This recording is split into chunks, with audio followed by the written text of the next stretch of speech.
Queridos amigos de la radio, como sabéis he estado firmando en la Feria de Madrid. Así que no puedes perderte mi libro La fe, la ética y los valores de los superhéroes. El libro ideal para dar la batalla cultural con una sonrisa. Fundación Edelvives patrocina este espacio cultural. Fundación Edelvives patrocina este espacio cultural. Estás escuchando Directo a las Estrellas. Víctor Alvarado. Nuestro invitado esta semana guarda un parecido extraordinario con Indiana Jones. Cuando se enfada en su casa aparece Darth Vader y dicen que posee la bondadosa fuerza de Luke Skywalker, pero en realidad va al gimnasio 3 veces por semana. No tiene trastorno de personalidad lucasiana, sino que es el autor de Galaxia Lucas más allá de la fuerza, de Diablo Ediciones. Buenas tardes. Hola, ¿qué tal? Bueno, lo del gimnasio, no sé dónde has sacado estos datos, pero no suelo pasarme yo por esos lugares mucho. Sí. Bueno, nuestro invitado responde al nombre de Francisco Javier Millán y claro, como decíamos, es el autor de Galaxia Lucas y nos ha llamado la atención sobre todo la portada, que es una auténtica maravilla, que refleja la esencia de todo su trabajo.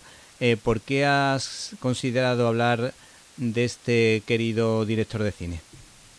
Pues mira, el libro dedicado a Galaxia Lucas es una consecuencia directa de mi anterior libro.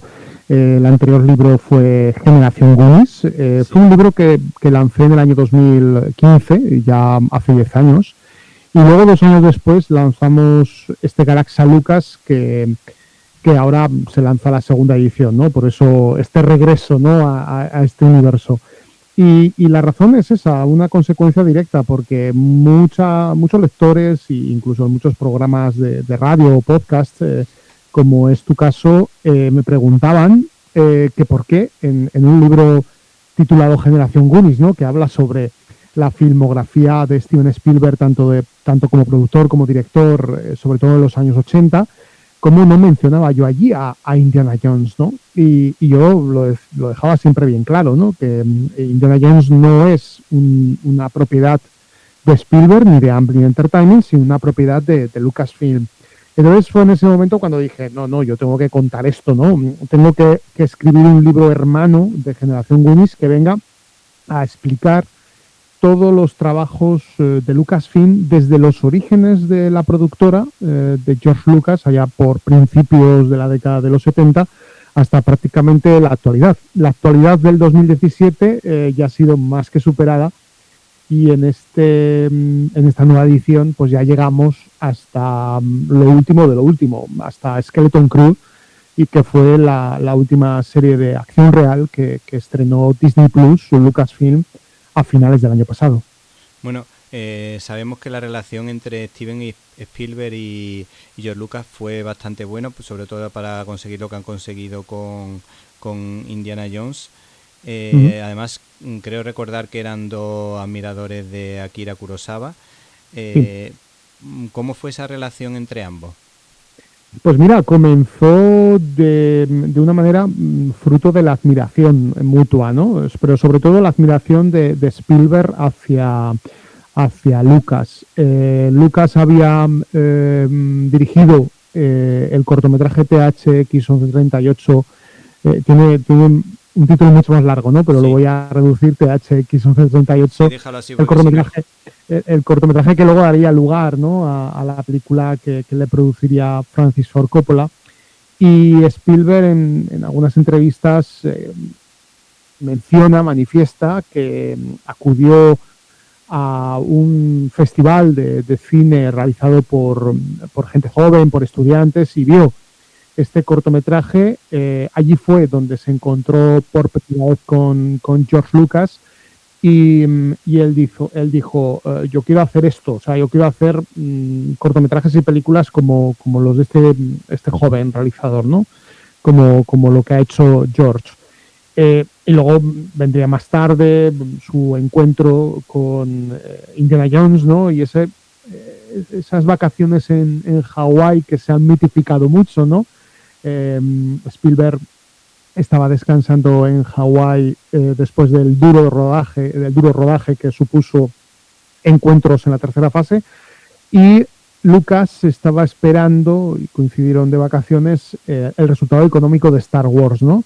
Y fue en esos momentos de vacaciones cuando Spielberg le confiesa a su amigo Lucas que quiere realizar una película de James Bond. En esos tiempos las películas estaban protagonizadas por Roger Moore, ¿no? Sí. Y Broccoli, Kubrick Broccoli, se negó en redondo a producir una película donde Spielberg fuera el director, ¿no? de James Bond. Entonces Lucas le dijo, tranquilo, que tengo algo mejor, ¿no? Tengo algo mejor para ti que te va a gustar mucho más. Y ahí empezó una parte importantísima de la historia del cine de la década de los 80, sobre todo. Sí. Haciendo un pequeño paréntesis, ahora seguimos un poquito más con Indiana Jones. Yo tengo la impresión de que George Lucas ha hecho 2 o 3 cosillas muy importantes, la ha rentabilizado muchísimo, pero luego tampoco ha sabido hacer algo distinto, ¿no? No sé qué impresión tienes tú. A lo mejor esa es una falsa impresión que yo tengo.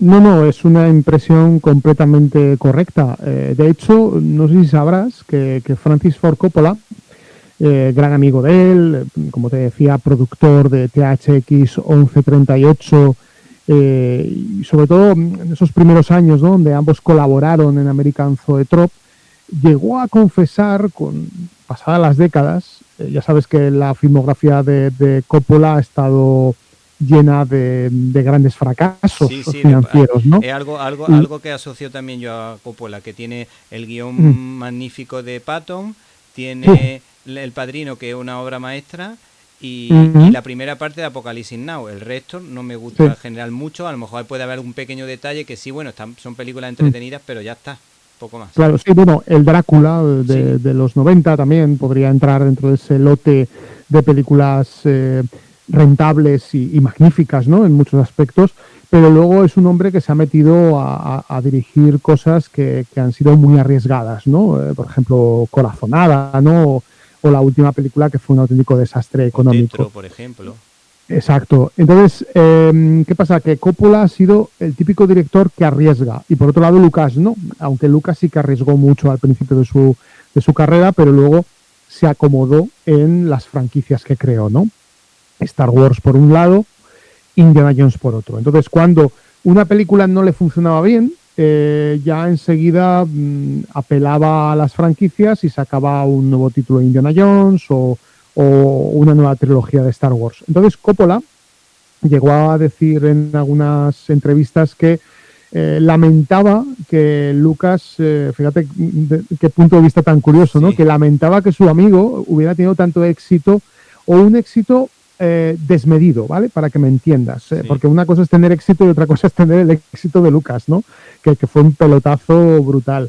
Entonces, claro, ese éxito provoca que el productor, o el cineasta, mejor dicho, se acomode, se convierta más en un empresario, no tanto en un cineasta, y esto haya hecho que nos hayamos perdido, pues, como decía Coppola, unas 10 o 12 películas de Lucas que probablemente hubieran sido, alguna de ellas habría acertado, es decir, alguna de ellas hubieran sido interesantes, pero claro, Indiana Jones estuvo durante un par de décadas desarrollando la saga y luego la serie de televisión, y con Star Wars ya ni te cuento, ¿no? Porque desde el 77, luego la trilogía de finales de los 90 y los primeros 2000, o sea, este tipo de franquicias absorben por completo a este hombre. Entonces, claro, nos perdemos ese otro Lucas que quizás hubiera sido más arriesgado y algo nos hubiera traído de interés, sin duda. Tú sabes lo que yo creo, que lo pasó tan mal en la primera de Star Wars, que dijo, mira, yo el estrés no me trae nada sano, como algunas veces hacemos los demás, las personas normales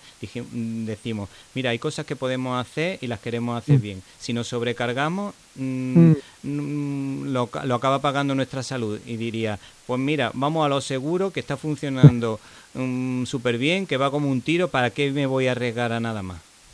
Exacto, además con Lucas empatizo mucho, porque yo también provengo del mundo de la producción, a ver, no a la escala de Lucas, ¿vale?, pero una escala menor aquí en España, y te aseguro que el estrés de los rodajes, de la preparación, del tema de la subvención, de la financiación, al final, ojo, te pasa factura, a mí me la pasó. y llega un momento en el que dices o freno o qué pasa, ¿no? Entonces a Lucas le pasó, hay un cómic que salió hace un par de años llamado La Guerra de Lucas, sí, que es maravilloso, no sé si lo has leído, sí, y ahí se ve como tuvo un amago de ataque al corazón, o sea que bueno, que casi prácticamente lo perdemos, ¿no?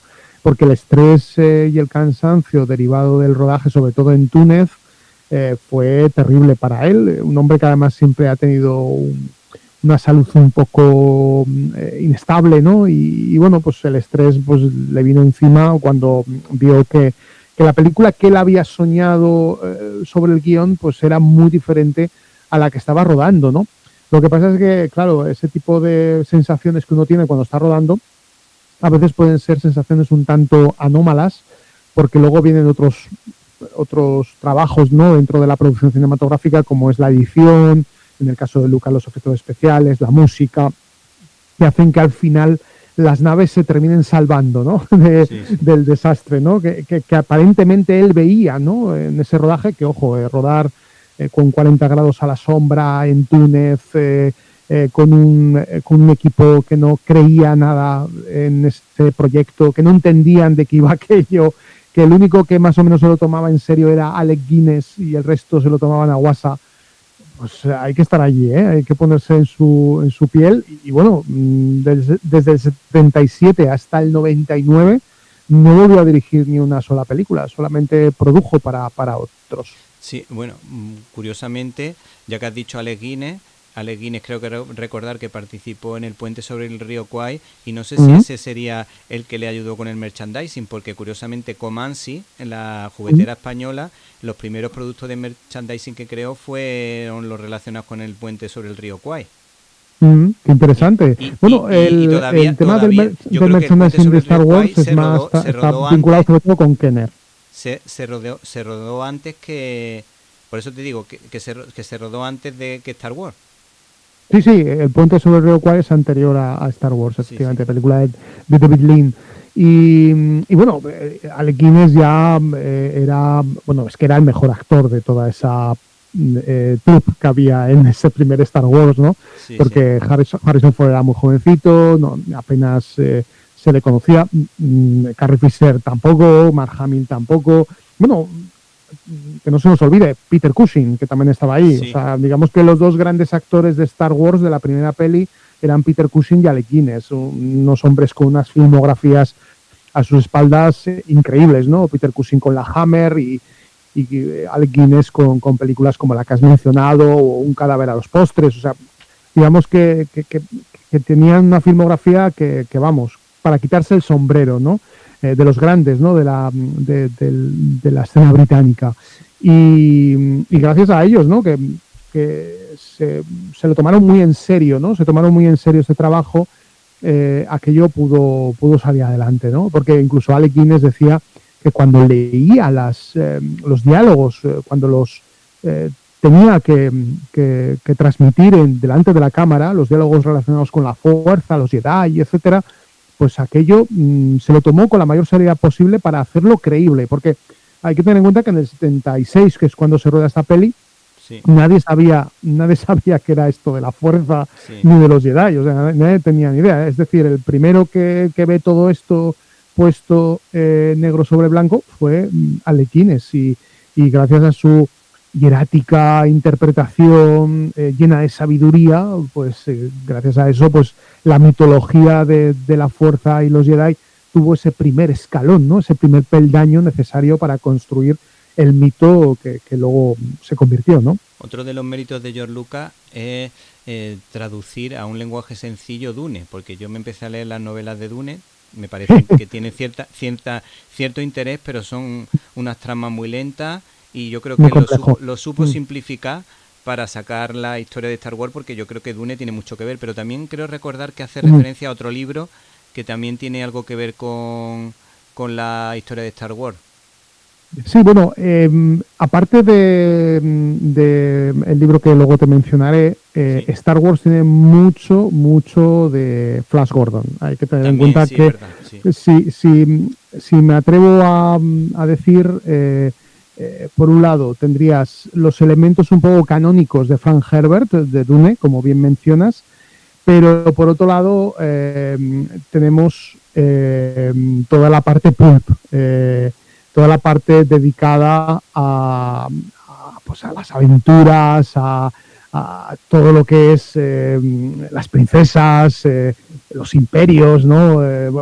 Todo el mundo tiene en la mente aquella película de Flash Gordon con la música de Queen, ¿verdad? ¿Te acuerdas?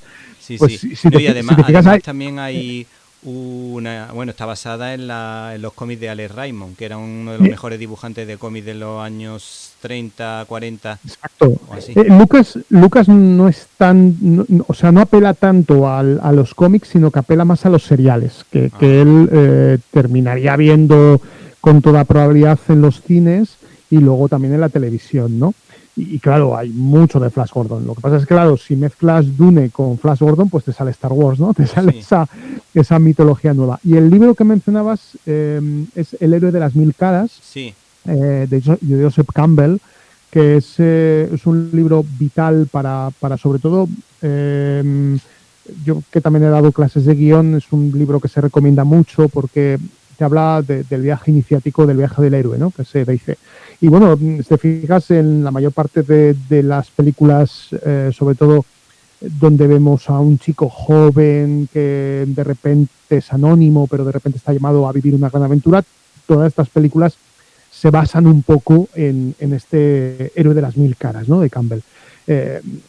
Pilla, por ejemplo, a Frodo, pues el hobbit que vive en su pueblo y tranquilo, y de repente viene un mago que encima le explica el tema de un artefacto mágico, que es un anillo, y ambos vivirán una gran aventura y que desarrollarán su personalidad y les cambiará para siempre, ¿no?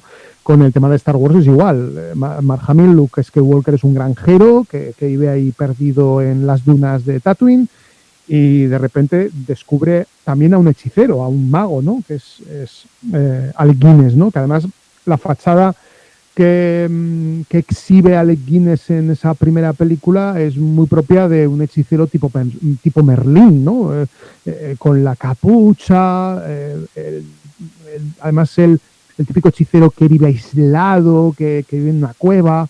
Esto también está muy vinculado con el círculo artúrico, Arturo, Merlín. En este caso no tenemos a Excalibur, pero tenemos las espadas de luz. Todos estos elementos, toda esta estructura, Joseph Campbell, no es que hablara de sables de luz, ¿vale? Pero toda esta estructura ya Joseph Campbell la estableció. Y desde luego Lucas diseccionó muy bien esta obra y se la llevó a su propio terreno. Bueno, ahora si te parece vamos al lado humano de George Lucas, que tuvo un detalle muy bueno con Warwick Davis, ¿no es verdad? Sí, la verdad es que es un hombre, y esto es algo que se ha ido repitiendo con el paso del tiempo, porque Kathleen Kennedy en Lucasfilm también da oportunidad a actores que han trabajado en otras franquicias de la productora y les vuelve a llamar, ¿no? Para que participen en otros trabajos, ¿no? Por ejemplo, ahí tenemos a Matt Mikkelsen, ¿no? Que sale en Rogue One, y también lo tenemos en Indiana Jones y el Dial del Destino. Y con el caso de Warwick Davis, es muy curioso. Warwick Davis era un niño muy jovencito que acude al casting del Retorno del Jedi y consigue el sueño de cualquier niño, ¿no? Que es estar en una película de Star Wars y además interpretando al personaje de Wicket.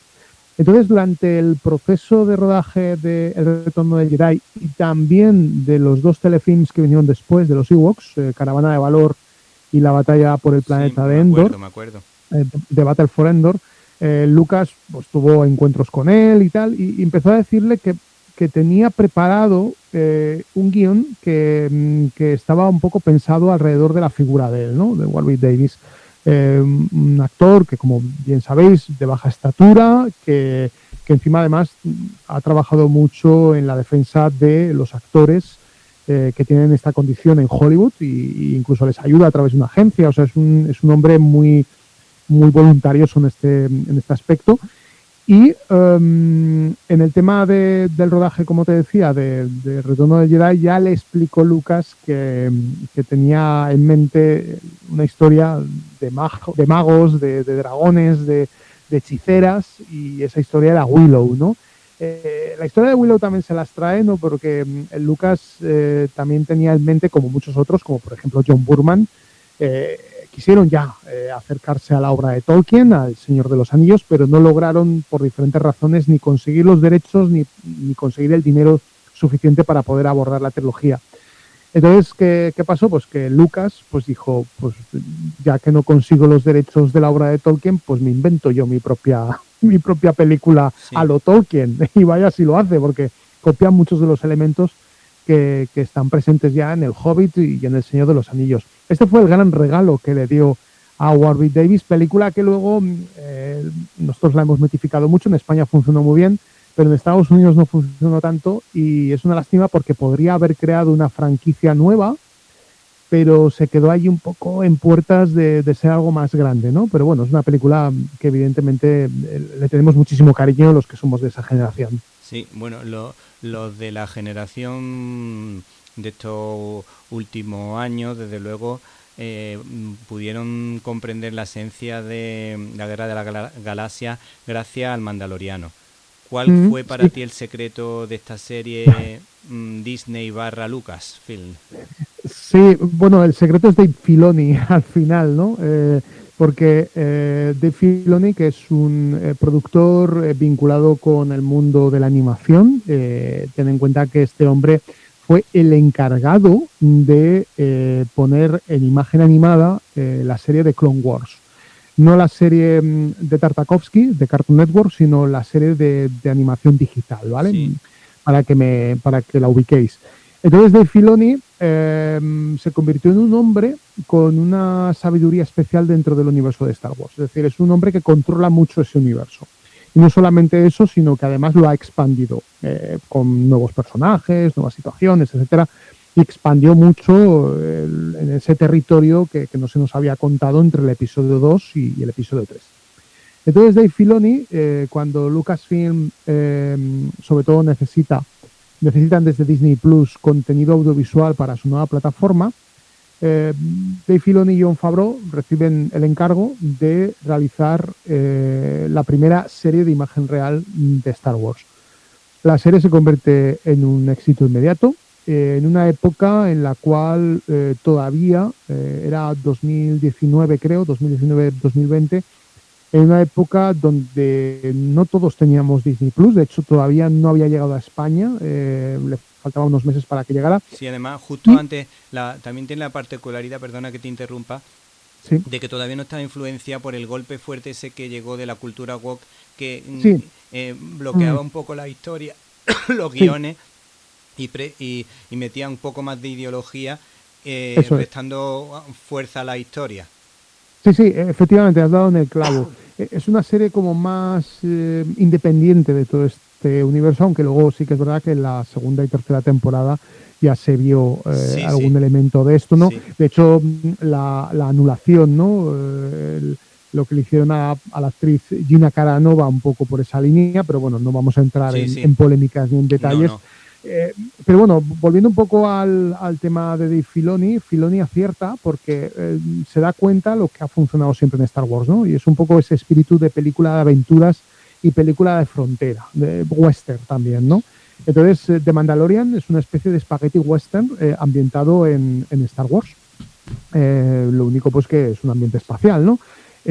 Estamos viendo un personaje que es el interpretado por Pedro Pascal, que es un cazarrecompensas, que en algunos aspectos se parece a lo que hizo Clint Eastwood en la famosa trilogía del dólar de Sergio Leone. Y a esto le añaden pues a ese personaje que todo el mundo adora, como es Baby Yoda, conocido vulgarmente, aunque ya sabemos que tiene el nombre de Grogu, ¿no? El nombre que se revela luego en la segunda temporada. El éxito de la serie también se debe a eso, a la utilización de efectos prácticos. Grogu es una marioneta, aunque hay veces que se utiliza imagen digital porque es casi obligatorio, ¿no? Cuando da alguna voltereta o alguna cosa así más arriesgada. pero la mayor parte de las veces es una marioneta de la misma manera que lo fue Yoda en el Imperio Contraataca, ¿no? Dave Filoni además comentó que querían preservar el espíritu que había logrado Frank Oz, marionetista famoso de la compañía de Jim Henson, que Sí. fue el que estaba debajo de Yoda y el que le puso la voz. Querían preservar esa misma magia. Si te fijas, en el Imperio Contraataca, Mark Hamill está muy metido en su papel y está hablando con una marioneta todo el rato en Dagobah y consigue una interpretación genial. Y gracias a qué lo consigue, pues lo consigue precisamente a que la marioneta estaba muy bien hecha, o sea, estaba muy bien lograda a nivel de expresión, a nivel de movimientos, luego la propia interpretación de Frank Oz, que también interpretaba en directo al personaje, hacía que Mark Hamill se creyera que estaba hablando con una criatura real. Pues con Grogu está pasando lo mismo. Y Werner Herzog, que era uno de los villanos de la primera temporada, cuando vio a la criatura, dijo, ostras, os vais a hacer de oro con este personaje, e incluso animó a los productores de Lucasfilm a que no sustituyeran la marioneta, como estaba previsto inicialmente, por un personaje animado digital. Y al final le hicieron caso y el éxito fue inmediato. Es una serie que incluso hay gente que no ve Star Wars, que ve la serie por el muñeco, que ve la serie por Grogu. Por cierto, acabo de ver hace un rato el tráiler de lo que será la película que se estrenará en mayo y tiene muy buena pinta. Bueno, de Mandalorian en Grogu. Esa seguro que vamos a verla. Además, todos tenemos un Grogu en nuestra casa. El nuestro es Sí. pequeñito, es una linterna. yo también lo tengo, sí. El nuestro es una linterna.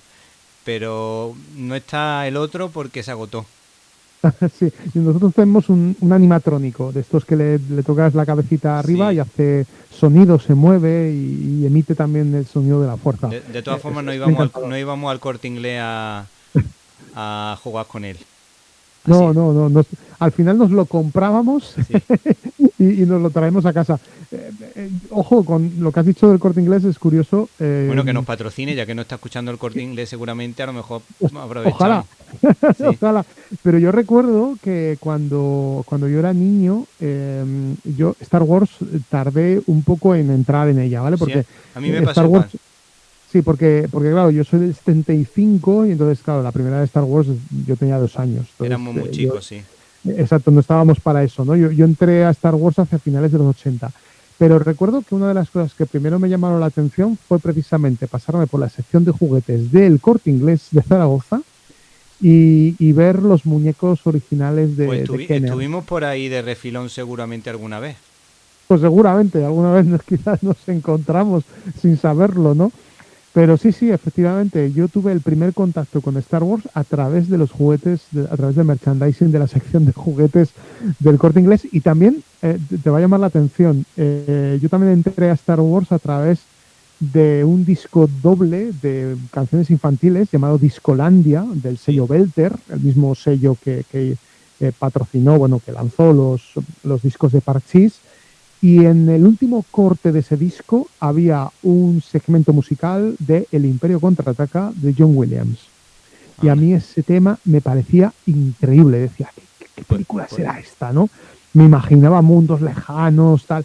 Y, jolín, luego cuando vi la película, John Williams se convirtió en mi compositor favorito de toda la historia. O sea, directamente, ¿no? Pues lo mío fue a través de un amigo mío que tenía hermanos más mayores, entonces por eso conozco todos los juguetes, he jugado con casi todos los juguetes de esa época. Yo solo me pude comprar de refilón a Han Solo, del Retorno del Jedi, y después en casa de mi hijo, claro, han entrado todas las minifiguritas que llegaron con respecto a en relación con la serie de televisión del Mandaloriano, que son muy pequeñitos, que sirven para organizar, nos utilizamos sobre todo para organizar una defensa y lucha contra los soldaditos de plástico, mi hijo y yo, con cañoncillos y cosas de esas. Qué bueno. Y luego tuve la suerte de sufrir el Halcón Milenario, que lo hice entero de Lego, tardé un mes y medio porque mi hijo era muy chico para hacerlo, y luego lo donamos. Pero Ostras. eso fue que de gustarme montar figuras de Lego a odiarlo completamente. A odiarlo. Sí, porque debe ser yo también era muy fan de Lego y esa construcción debe ser compleja de narices. Imposible. Sí, ya me imagino. Tardamos muchísimo. No sé si habrás visto este vídeo que corre por ahí por TikTok y a Instagram de Harrison Ford destrozando un halcón milenario de Lego, que se le cae de las manos, hacen ahí un paripé en un programa de estos de Late Show y cuando lo ves dices, Dios mío, pero nos han enterado que esto cuesta un montón levantarlo. Sí, sí, sí. Bueno, pues ahora, como ya queda poquito tiempo, si te parece, cogemos el látigo del Dr. Jones y nos trasladamos al rodaje del Arca Perdida, donde nos muestra una foto en la que aparece Spielberg planificando el rodaje con maqueta y con muñequitos pequeños, sobre todo en las escenas de acción con extras. ¿Nos lo puedes explicar? Es que es curiosísimo. Sí, lo que estás mencionando es la maqueta de la excavación de Tanis, que aparece en el medio, ¿no?, de la película, la excavación donde se supone que está el Arca de la Alianza, ¿no?, en ese subsuelo en Egipto. Spielberg iba con un pequeño teleobjetivo que iba un poco como diseñando sobre todo los planos generales, ¿no? Para él fue una oportunidad muy buena esta película porque él es uno de sus directores favoritos es David Lean, y entonces se quería parecer mucho a David Lean, ¿no? Entonces en Indiana Jones, sobre todo en la primera, hay algunos elementos prestados, ¿no?, de Lawrence de Arabia, ¿no?, sobre todo. Entonces, claro, la oportunidad para un director como él dirigir en un gran escenario exterior, además un gran escenario pero grande, ¿eh? O sea, estamos hablando de una recreación no en Egipto sino en Túnez, porque es donde se filmaron esas escenas, de una excavación arqueológica real. Para un director esto es una golosina. Sí, sí, sí. Entiéndeme, o sea, imagínate. Entonces, claro, los del diseño de producción tenían en el estudio una maqueta que es la que se ha visto mucho esta fotografía, ¿no?, de él ahí tumbado, un poco diseñando y pensando en su cabeza y luego transmitiéndolas en el storyboard, todas esas imágenes que fueron las que luego se rodaron en Túnez, ¿no? Un storyboard además con un desarrollo espectacular, no sé si habrás visto los dibujos, son increíbles, hasta tal punto que muchas de las escenas, como por ejemplo la del camión, algunos de los planos, la mayoría fueron rodados por la segunda unidad que trabajaban directamente sobre el storyboard realizado por Spielberg. Es decir, que él no dirigía directamente, pero era como una dirección indirecta, ¿no? Porque claro, había tanto que rodar y era una escena tan compleja que finalmente tenía que dejar a otros que rodaran esos planos más complejos a nivel de acción. Es curioso porque Steven Spielberg se inspiró también en el personaje de Indiana Jones a través de los cómics de Milton Caniff, sobre todo la historia de Terry y los piratas, donde se puede comprobar sobre todo a través del Templo Maldito. En el Templo Maldito hay muchos rasgos de Terry y los piratas, aunque yo creo que el Arca Perdida también tiene algún oquiño a ese cómic creado por Milton Caniff.